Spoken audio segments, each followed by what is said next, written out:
Okay. Hello, family. It's weekly video talk or podcast maybe. I don't know. That sounds too serious. But remember, just a reminder that these talks are really about the pastor kind of sharing his vision for the church, for the parish. Because can't really do that on a Sunday because I don't preach at all the masses. So I wanted some kind of way to be able to reach the whole parish, to share my thoughts and feelings and direction I think we should be heading, that kind of stuff, mission and purpose kind of stuff. And so that's why we do these things.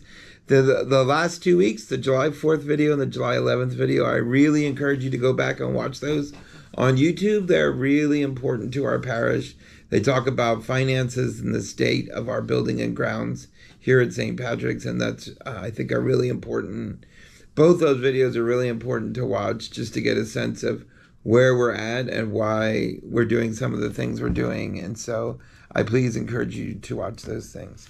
I want to talk a little bit, to be honest, about last Sunday's gospel. So I'm going to read it again just so it jogs in your memory what you heard last Sunday.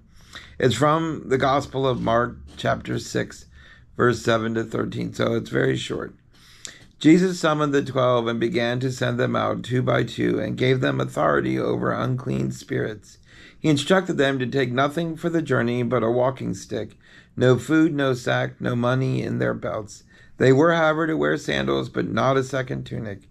He said to them, "Wherever you enter a house, stay there until you leave. Whatever place does not welcome you or listen to you, leave there and shake the dust off your feet in testimony against them." So they went off and preached repentance. The 12 drove out many demons, and they anointed with oil many who were sick and cured them. And so I think, I don't know what Father Dozy talked about, but my homily centered around this one sentence at the very beginning. He instructed them to take nothing for the journey but a walking stick. And I'm not going to go through the homily completely again, but to say that, when someone tells you, hey, all you're going to need is a walking stick, like, I feel like the thing that flashes through your mind is like, oh, I'm going on a nice day hike, or I'll be back by supper kind of hike, right? And that's the kind of, it says to take nothing else with you. So clearly you don't need to pack a lunch. It's going to be a short hike and you'll be back by mealtime, but really the point in Jesus doing that is he's not just sending the 12 out to evangelize. He's sending the 12 out to teach them trust, right? Trust in his, divine providence, trust in his care for them, trust in the people they're going to meet and stay with while they're out and about, trust that food will be provided for them. There's a lot of trust in this event that Jesus is sending them out, right? This mission he is sending them out to do. And we know, and I said in last Sunday's homily, that trust is a very heavy word, something we have a hard time dealing with. But if we do trust, then perseverance and strength comes a little easier, right? If we trust in the person we're working with them becomes a little easier. We're less uncertain of what's next, right? Because we trust that person. And I think there was a good amount of trust amongst the 12 and Jesus because they went out and did it, right? They went out, they did what he said, they, evangelized, they healed, they cast out demons, they did all those things. And I think part of that flows from their trust in who he was and what he asked them to do. And so what does that have to do with us? Well, when we think about trust, what do we think blocks us from trusting someone, prevents us from trusting someone? It's easy, right? Fear and doubt, uncertainty. I'm not sure. Can I trust them? Can I not trust them? I have doubts in who I am. Like the apostles probably had some doubt, right? Going out. Can I do this? Can I really cast out demons, right? So doubt and fear kind of consume us, right? And they kind of prevent us from being the apostles and disciples that we need to be as a parish, right? There's always that fear, like, I don't want to evangelize because I doubt I have that ability. I doubt I'll be able to convince anyone. I don't know my Bible well enough. I don't know the catechism well enough that I can, so there's no way, a lot of like doubt and fear.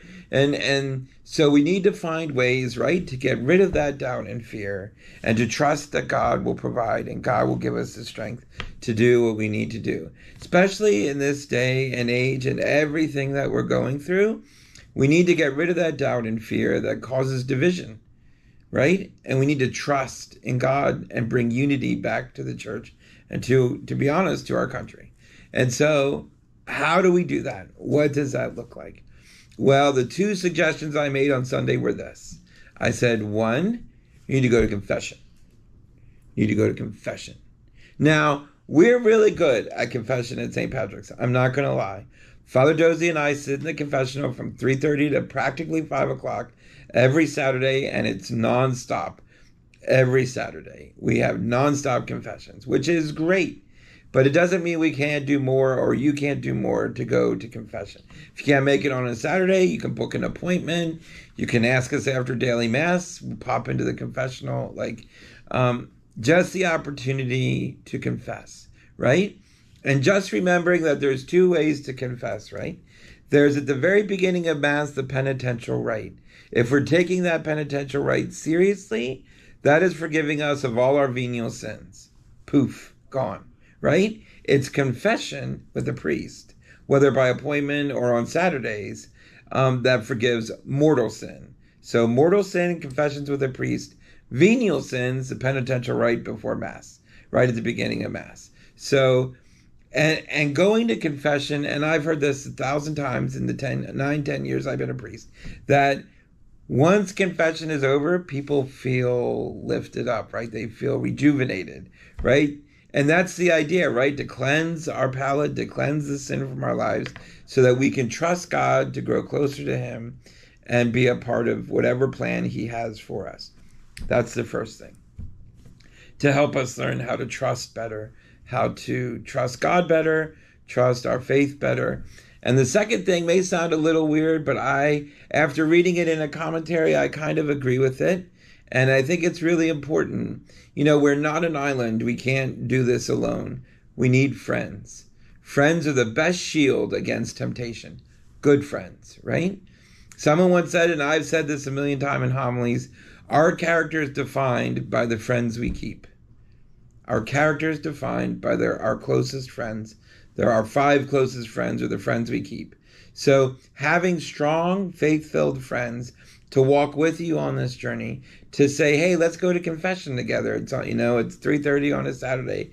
Let's pop over, right? To have friends that you can vent with and share your doubts and your fears with, so that you can get rid of them and trust again.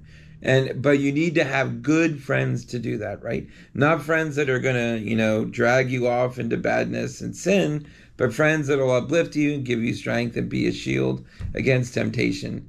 Those two things, I think, more than anything, are what we need to get rid of fear and doubt and to bring back trust in our lives.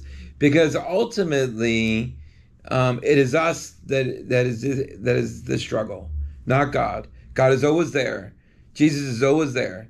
He recommits himself every time we go to Mass. He's reminding us, hey, I'm always here. I'm always with you. Please don't forget that, right? That's what in 1 Thessalonians 5:17, when it says pray continuously, that it doesn't mean that we need to be continuously praying, but that God is with us continuously so that we can pray at any moment of any day and God will be there to listen. So God is waiting for us to trust Him and be devoted to Him, get past our fears and doubts as a parish, as a family, as an individual. May you find your way back to confession. May you find your way to a group of friends that gives you strength and shields you from temptation, so that we can walk together with Christ in our family and do what He needs us to do, our mission and purpose, right? Remember those things as you go throughout this week. So I encourage you, and again, I'm just going to throw this in at the end, but because I don't like to talk about money, but we are struggling with money at St. Patrick's right now. There is no doubt about that. We need your help, right? We need you to trust that if you provide, if you up your weekly giving, that God will provide other ways for the things like. God will provide, right? That's a big trust and a big doubt, right, that we all have. But St. Patrick's Parish really financially needs us to rethink how you do your regular giving, so that we can keep it going and striving as a parish. So, just in closing, some announcements of things going on in the parish. We have a lot.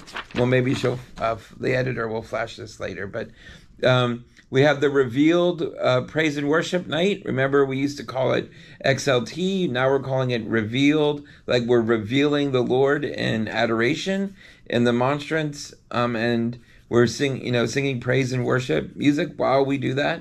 The Revival Music Ministry is doing that, leading that. So it's called Revealed Praise, Worship, and Adoration. It's Sunday, July 28th at 6 p.m. in the Marsh Drive Church. So please join us for that. July 31st is the big family parish event for the summer.